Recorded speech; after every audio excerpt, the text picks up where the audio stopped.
Hello, everybody. Welcome to Easy Media. My name is Elaine. Today we have a special friend, Nathaniel Clemenson. Welcome, Nathaniel. Thank you for being here. Thank you, Elaine. Okay, so who is Nathaniel?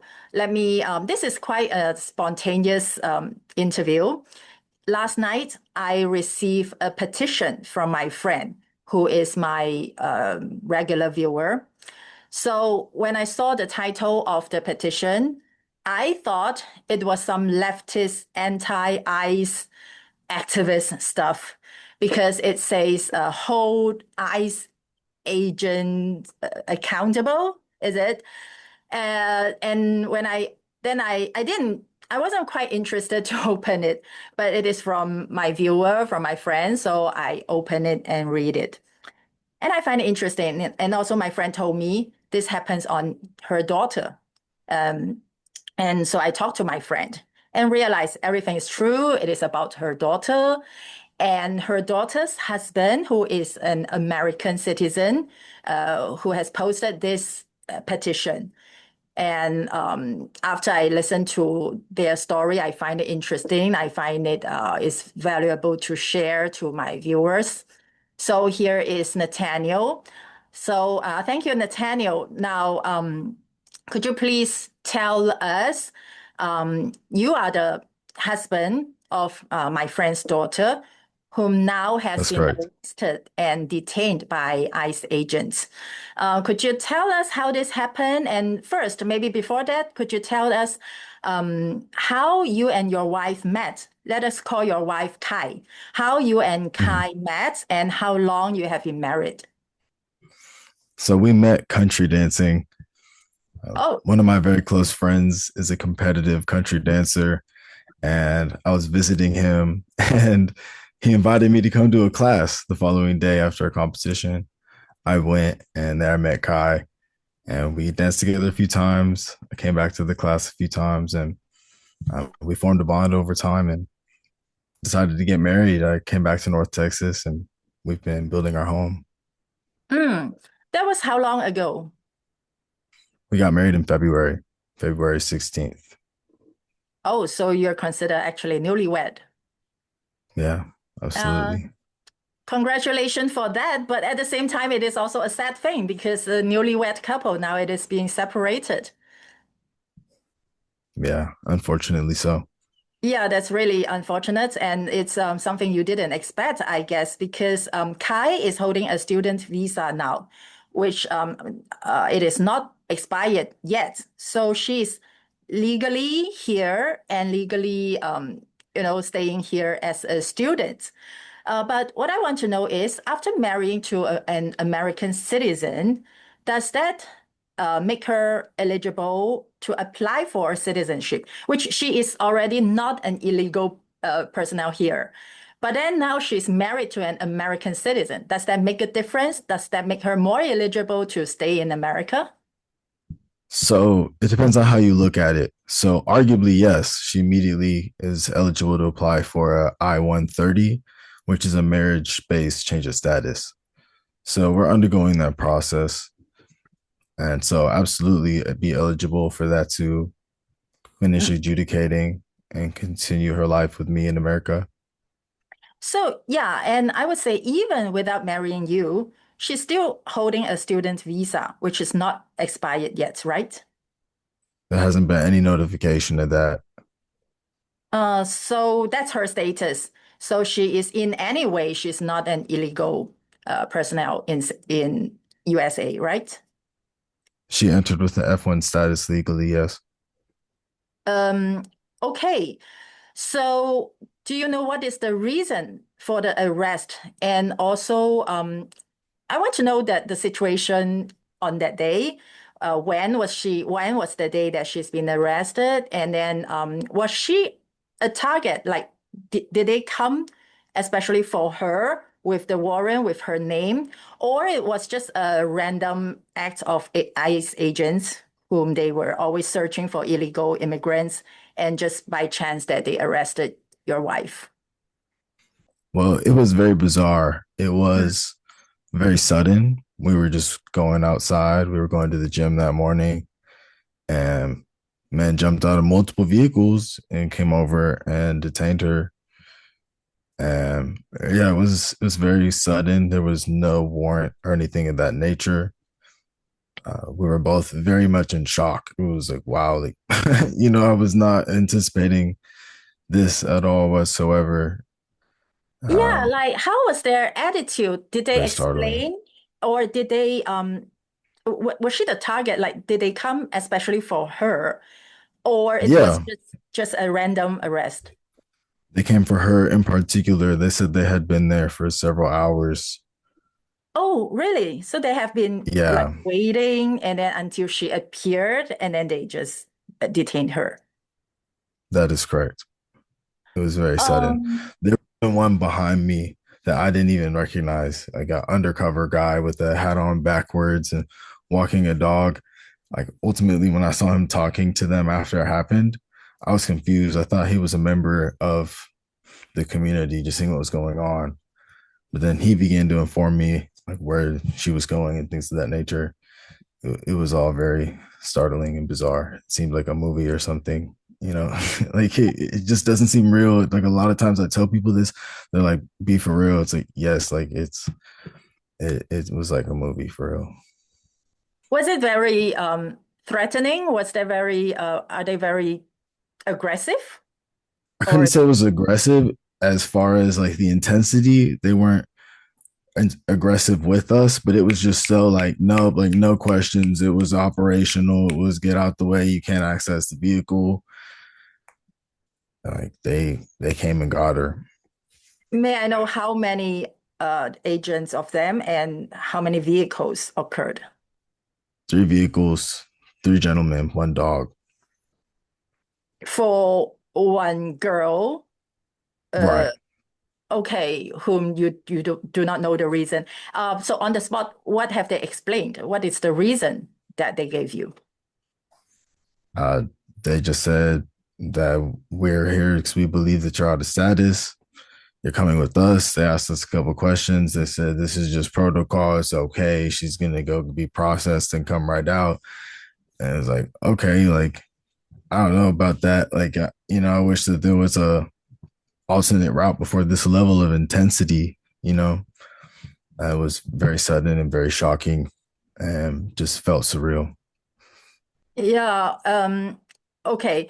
So there was not much physical resistance, so she just followed them and got onto their vehicle. Did you follow For her? the most part, Were you allowed to follow her? not to the location that they went to, but I was able to interact with her as far as retrieving her passport. Um, and then that was it. Then they left.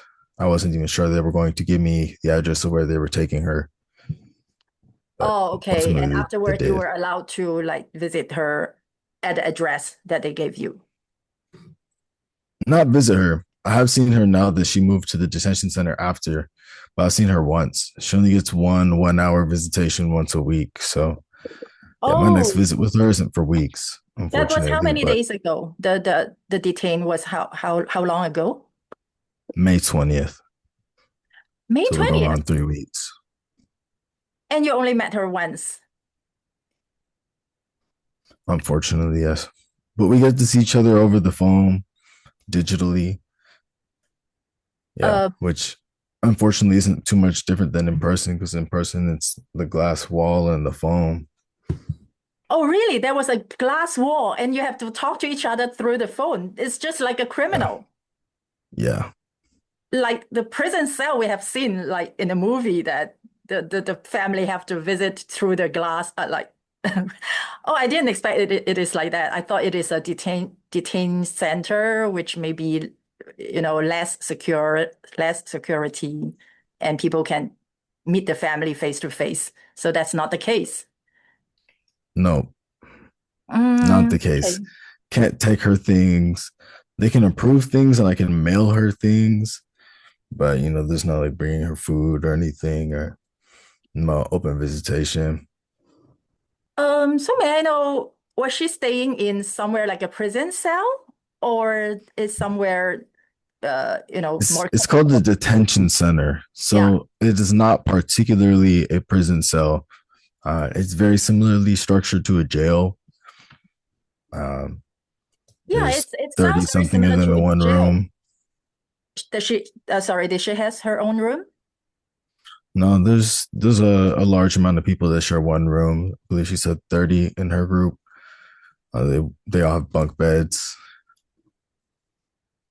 And the detained people, they are all detained for the same reason, right? Not for committing any crime or anything like that. It's just for the so-called illegal staying here. Right. Whether they entered legally, whether they were out of status, whatever is being alleged against them, they have to fight in the court of law while they are in detention. And the people are from different places all over the world, or they Sure, were absolutely. necessarily from one place. It's from all over All over the place. Yeah. Europe, the Caribbean, Latin America, Asia, absolutely, like all over the world. So according to what Kai told you, how was she treated? Was it humane enough? Does she has a comfortable or reasonable enough environment or treatment? It's absolutely reasonable. I couldn't say that it was viciously harsh or anything of that nature, but it definitely is a dire situation. Absolutely. There's a lot of people in one space. A lot of people have been there a long time. Mental health is a struggle. It's a battle. Not much connection to the outside world. It's very much like they're being treated guilty before having the opportunity to plead their case and maintain being a member of society as they go about having their court. Yeah, so basically she's detained there for not committing anything wrong, and Right. for not coming in an illegal way, for not causing any trouble, just one morning for going to the gym with her husband, her legally Right. married American husband, and she's now just in a form of being living like a prisoner, I would say. Even a criminal in US, what I heard is they can be bailed out. But your wife, for not doing anything wrong, she's not even allowed to be bailed out, right? Am I right? That's correct. Some Let's criminals can say, have absolutely heinous crimes on their record and get out for a considerably small amount of money. Her and a lot of other people in her situation are just completely denied the opportunity altogether and just sit awaiting in these detention centers that are pushed, incentivized to get them pushed out the system as quick as possible, and not necessarily for them to have the best due process that's possible and held accountable to the standards for what that should be.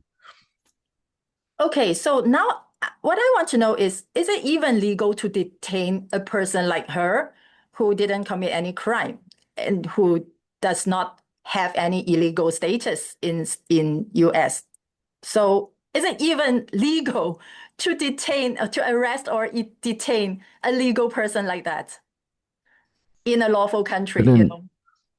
I couldn't necessarily say that they would argue that, right? So that's the case of the court, right? It's the petition to, was this justified? Ultimately, the difference between power and allowance is different. Just because they are able doesn't mean they should, right? And so that's ultimately the situation here, because some people in different situations are judged different, and that's why there's an appeal. So a different judge may have a different opinion. Sometimes it can be rare that the Court of Appeals overturns the decision of a judicial officer, but it does happen when considering all the evidence. And it does appear that the amount of time for that hasn't been according to the typical standard. Normally they have 10 days of consideration prior to a master hearing. Initially, they were trying to give her 3. Fortunately, we were blessed with an attorney, someone who was a founding member of our church, actually, or an aspect of our church. he rallied to the cause. He saw how quickly that was, and he was surprised. And he took it upon himself to represent her in our master hearing. But she's technically had she's going on her third master hearing now, technically, because the way the system is operating, they were trying to give her one too early, so they continued it a week forward. Once they continued it a week forward, the judge was saying that her following hearing would be June 9th, but his last day in the circuit was June 9th. So our attorney wanted more time. They extended it, but then the judge said, well, I'll no longer be in the circuit, so there will be a new judge. So she starts over with a new master hearing this following week. A lot of things have just really been up in the air. We're just trusting that everything is happening in the order of time that it needs to. God's will be done ultimately. She was learning about evangelism and taking a course on that prior to the situation. Now she's been able to share the gospel. So it's been a blessing in disguise in a lot of ways. We've grown in lots of different ways through this process. And I have faith ultimately that she will come home to us.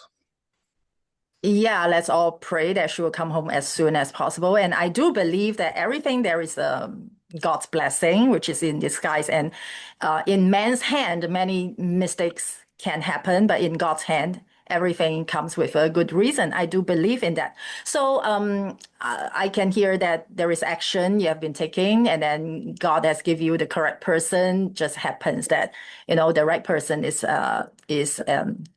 besides you now, helping you to get into the legal process. So what other action have you taken, and what are you expecting? When you're talking about due process, like even the due process, it can take quite some time. So are you expecting, or are you doing anything in action now? Really, we're just having documents ready for the court. We have affidavits notarized attesting to her petition for withholding of removal so that she won't be deported to China, because that would not be ideal for her in any way, shape, or form as the daughter of a Christian minister, because,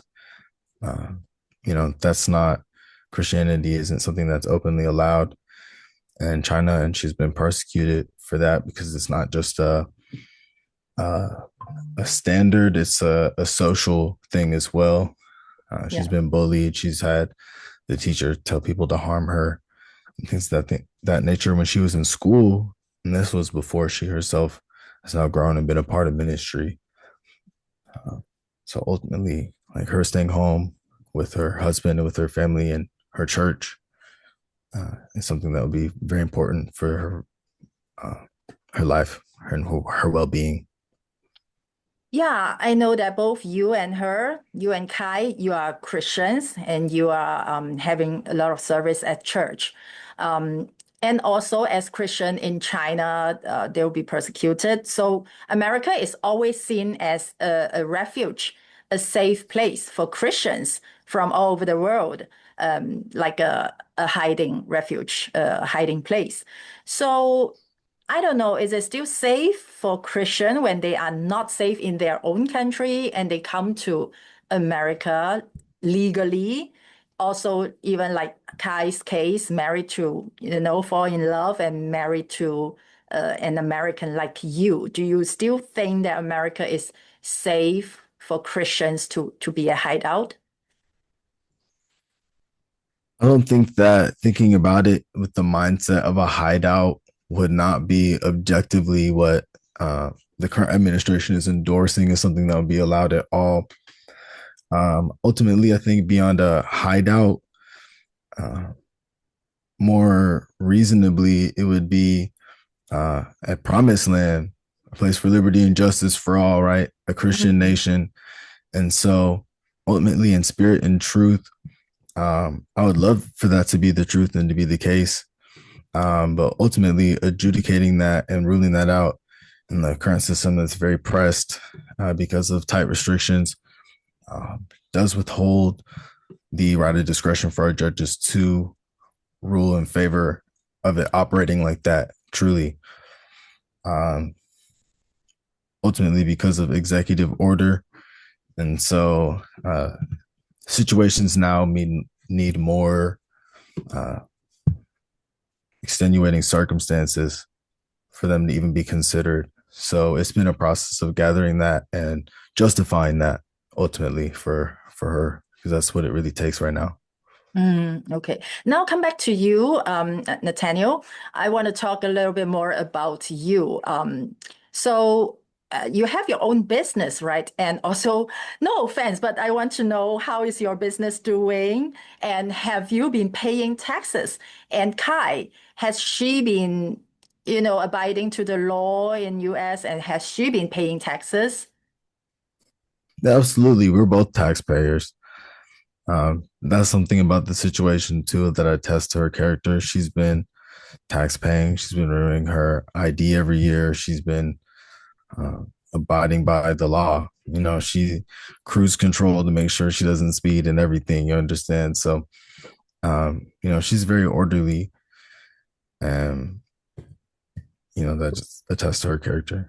What about your business? Does that anything to do? Is there, like, if you have a stable job or income? Sorry, I'm from Singapore. I'm a very, very pragmatic person. And also somebody's job or business, actually, it affects a lot when the spouse is trying to apply for the citizenship in Singapore. So I don't know how it works in America. So you do have a business. If you do have a stable legal business that is making money, making profit, and paying tax, that should be helping your spouse a lot. So how is your, like vice versa? So how is your business doing? Yeah. So I have a viable business. I have a marketing business. I also have side hustles and things of that nature, like clothes and music that I just monetize as I go. I use social media to monetize things and build brands. I'm a marketer at heart, ultimately. So I'm an entrepreneur since I was a child. My business is viable. I have taxes that attest to that. My I-130 that we filed reflect that in order to be able to be her sponsor, of course. There's no issue there. The issue now is that because she is in detention, things operate different than if she weren't. It just puts her in a different track, and she's treated completely different than if she just hadn't to have not been jumped on that day. Surprisingly, we had been preparing documents, not just the I-130, but the whole docket that she needed. And so that's why that hadn't been filed yet, because we wanted to file all at once. We had all of that planned out, all of that already on the computer. We just needed a couple things, like some affidavits, which now just turned into what we are using for justifying her case, which would have been the complete piece to begin with. So at least we were prepared. I'm trusting it's going to work out okay. Okay, yeah, sure. And also, can I ask you another question that I hope you don't take offense for that? Do you personally have any criminal records when you were young? Have you done any like silly thing? Or Kai, when she's with you, has she participated in any political activities or have done anything radical or something? Not at all. Neither of us are very political at all whatsoever. I'm very libertarian. I believe people have their own individual rights, and they have their own individual mind to make their own decisions, not be split into particular parties in any way, shape, or form. I don't want a lot of political stuff. I want to just focus on life and flourish and be a member of my community. But it is an unfortunate reality that sometimes in dire times we have to be aware of harsh and rough current events. Absolutely. Okay, and you and Kai has been attending church service, and also you have been, according to Kai's mom, who told me that you have been serving at church. So you two are active church members. And how have you seen God's hand in this case? Like you have mentioned, God has blessings in disguise, but maybe there are a little bit more that you can share with us, how God has led you into this kind of situation. Have you ever doubted what is God doing and why has this happened to you? It's definitely been harsh. I can't say that I blame God for it. I found myself in a spot where I felt like maybe I should have been more mad. But I wasn't really mad. I'm really just disappointed with the unfortunate reality. But sometimes God giveth and God taketh away as well. And I trust that everything is in his hands. She's in his hands, that he is her father and he's my father, and that he wants good things for us and he has plans to prosper us and to bless us. And so I have to trust that he honors his promises as he reflects that he does, and learn how to lament in my own way and express that and be honest with him in the hardship. But ultimately, I trust that it is all in his hands, and I'm joyful, and so is she, and so is her mother. And when she is being detained now, how is she feeling? Does she has any emotion, a lot of emotion now? Well, there's definitely times where she's been tearful. There's definitely times where she longs for her home and for her community, and to be with her loved ones. Uh, but she's joyful and she's at peace, and she finds ways to enjoy her life and think on the bright side. And sometimes I feel like she's more chipper than me, and I feel like she deserves for me to show up that same way and just really empower her positively, because she's really always up. Even when she's frustrating, she's finding a way to laugh about it. Uh, Oh, yeah, okay. That's she that's rejoices in nice. her suffering. It's very beautiful. Mm, and also, is this like in Texas? Texas, we know is a Republican state. We call it a red state. Um, and we expect things can be a little bit more brighter in here. So your case or your wife's case, is this a very special individual case, or does it represent quite many cases like that? Do you see or heard any similar cases that happens to other people also? These things absolutely do happen. Statistically, between 50 and 200 children are separated from parents every day because of ICE, and incalculable amount of spouses are separated as well. So I couldn't say that this ultimately is like a foreign thing, at all. But unfortunately, it does happen. And the way that the law looks at these people is as if they're already guilty, and so they'll Yeah. come get them. And sometimes it can seem like it's in response to particular things in the news about certain countries. Um, America's tensions with China aren't necessarily particularly great. I'm not surprised that they came for my wife like that, um, because she's from a particular country. She's going to be looked at a certain way. I can definitely see how that could absolutely be the case here. Nathaniel, to me, I'm a conservative Christian that, and living in Singapore, I believe that we do all have to abide to laws, as also including immigration laws. So if Mm-hmm. there are Chinese people, what I heard that there are many of them who came into America, we call it 走线 in Chinese, means just came in from Mexican border, totally illegally without any vetting, any legal process, which I Mm-hmm. disagree. And if these people they came in this way and being detained, being arrested, and being even maybe sent back to China, I will be fully agreeing that I think American government has the right to protect their own border. So when I ask you, are there any similar cases like that? What I mean is someone who has legal, status here. He or she might be from China or from other country with legal status and still being arrested and detained by ICE agents. Is that a common thing like that in US or in Texas? Well, there are absolutely people that enter illegally and come here and are here for a long time and do integrate into, uh, the populace. There's also people who enter on a student visa and get it revoked and don't get notification of it.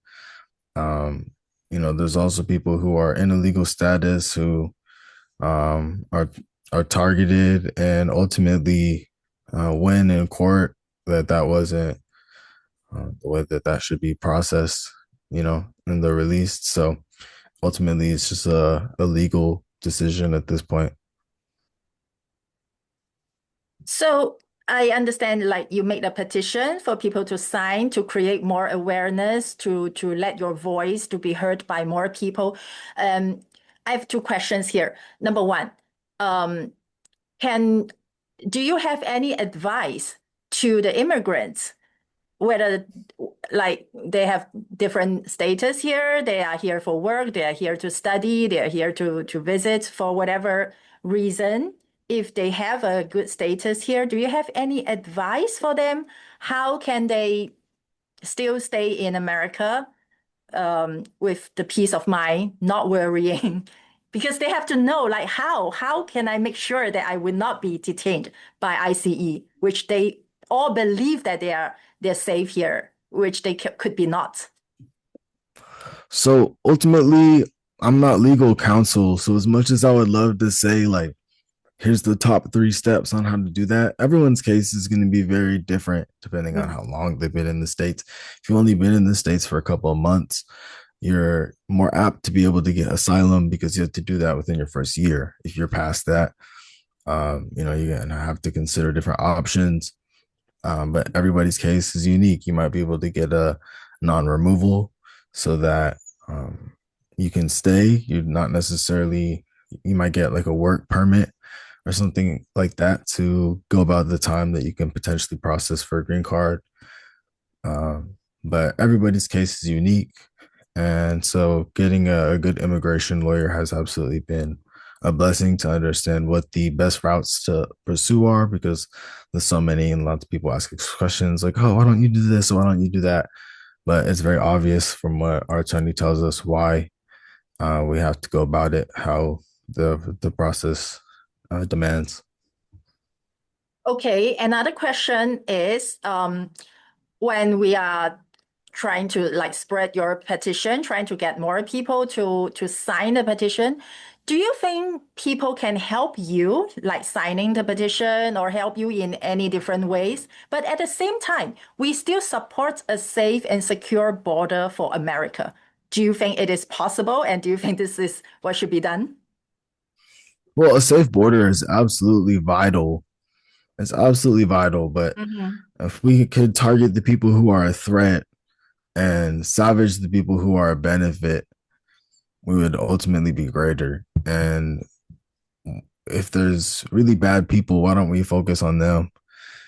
Yes. Uh, for real, that should be our focus. They were out here for hours. I feel like there could be a process where we can just validate our application and proceed with our life and not have the division and separation we faced and all the resources that have had to go into just even staying connected throughout the process, let alone the legal aspect.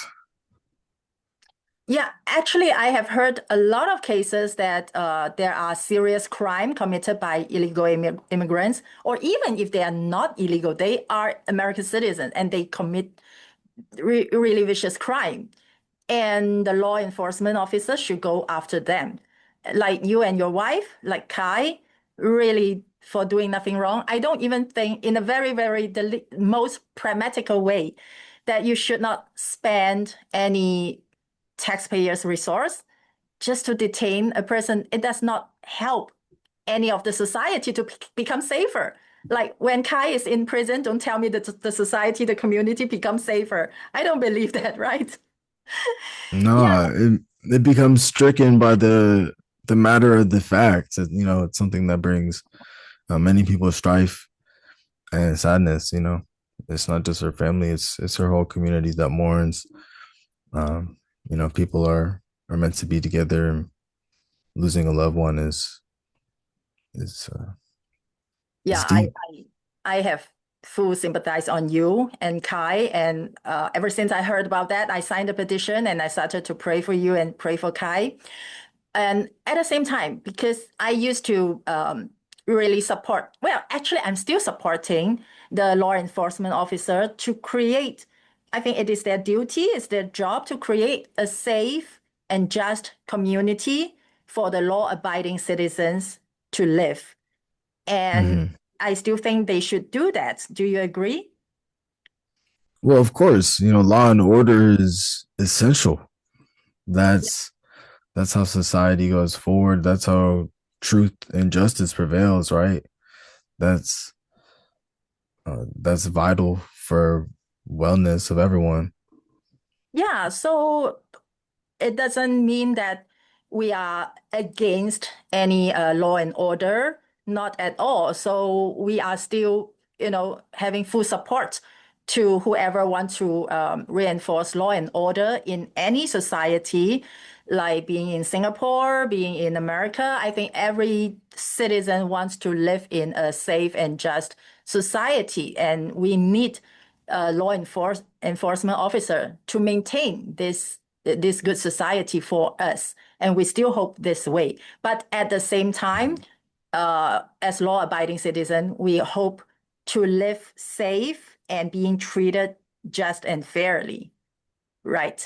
So that's why I have full sympathize with you and with Kai, and also my friend who is Kai's mother. So now, how can we help you, or can you make some suggestion in any way that we can help you, and how do you want us to pray for you? That's a great question. Thank you. Ultimately, just prayers for unity, for our family, for her swift return. That would be our ideal, but ultimately that God's will be done and that he gives us the wisdom to navigate this however it needs to go. Whatever comes next, regardless of whatever decision, I trust that it's in his hands and that he just continues to walk by us in each step as we navigate each path that we're given and each door that's open and closed. Is there anything that you feel very thankful up to this stage that you want to thank God for that? We know, you can always blame. We can always blame God for this and that, but God wants us always be grateful. But we have to know how to be grateful. Is there anything you can share with us that we can be grateful for that? And in your journey, is there any parts that you feel especially grateful and you can share with us? Yeah, I really just value my spouse even more and just cherish her and long for her. They say that longing makes the heart grow fonder. I feel like there's ways that I very easily could have taken her for granted or just prioritized myself in times when I can just see that she's just so much greater than that. And I love her so much. Wow. That's so great. That's such a great sharing. I'm so touched. I'm so moved. Thank you very much. Thank you for today's sharing.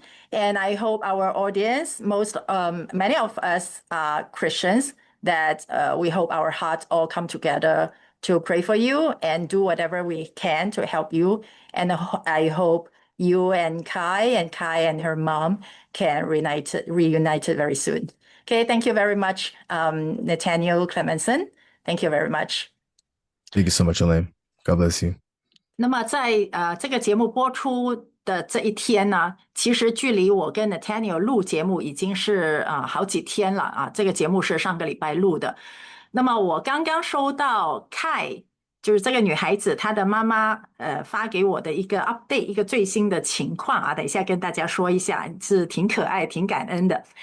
不过我在这里也要先跟大家说一下我自己的一些感慨了，就是我觉得川普现在这一个团队啊，曾经是我非常支持的，而且呢，ICE 他们执行任务也都是我非常支持的，因为我觉得任何国家保护它的边境、遣返非法移民，这都是应该做的，而且呢，是为美国人民，是对美国人民来说是有好处、有利益的，而且对任何守法合法的公民或者移民来说，这个也是公平的。但是做这些事情呢，你要用心去做，其实做任何事情都要用心去做。而我的感慨就是，现在川普团队啊，可能在川普就是他第二次进入白宫以后，真的是太狂妄、太骄傲，而且呢，他里面贪婪的心越来越大，所以呢，做很多事情就是看重自己的名声和利益，所以就不看重事实，有没有实质性的东西做出来。那所以上梁不正下梁歪，所以做很多事情呢，都变成了烂尾，或者是做不成。那本来 ICE 的执法应该来说是做的比较好的，但是从 Kai 的遭遇，从 Nathaniel 的遭遇来看，其实也真的没有用心在做，就似乎只是为了要完成任务于是呢，就哇，假装我们在逮捕一个很危险的人，要3条大汉，还要牵一只狗，还要做卧底，埋伏几个小时，去抓一个一点点、一点点威胁都没有的一个合法的女孩子然后呢，把她放进这个拘留所，要她走法律程序，那人家还得要花钱花时间请律师，要做一切根本没有必要的事情，那真的是没有给任何人带来益处。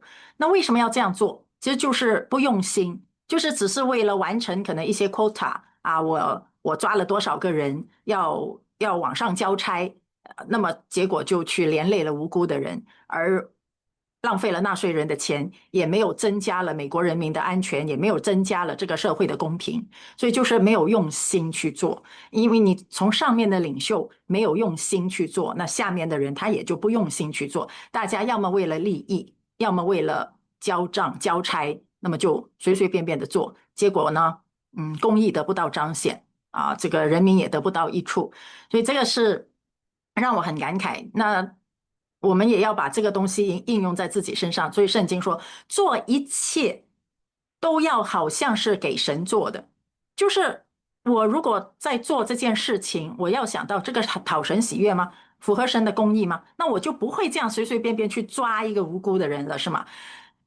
所以我们真的做一切都是要用心去做，像是给神做的要不然你做一切，你做的再用力，你都只是用力过猛，你都白做，而且呢还是不公不义的不讨神喜悦，还惹神怒气的。所以我们继续为开祷告但是我刚刚收到开的妈妈她的一个 update，就是说已经约好了听证会的时间，会继续的有提交了他们的表格，提交了他们的资料，有律师在代表他们，所以还在这个程序里面，还需要继续为他们祷告。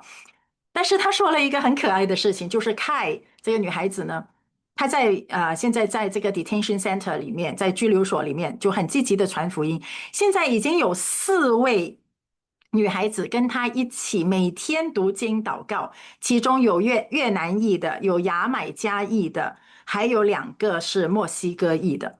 那这里他说，这个牙买加裔的才19岁，正在德州上大学。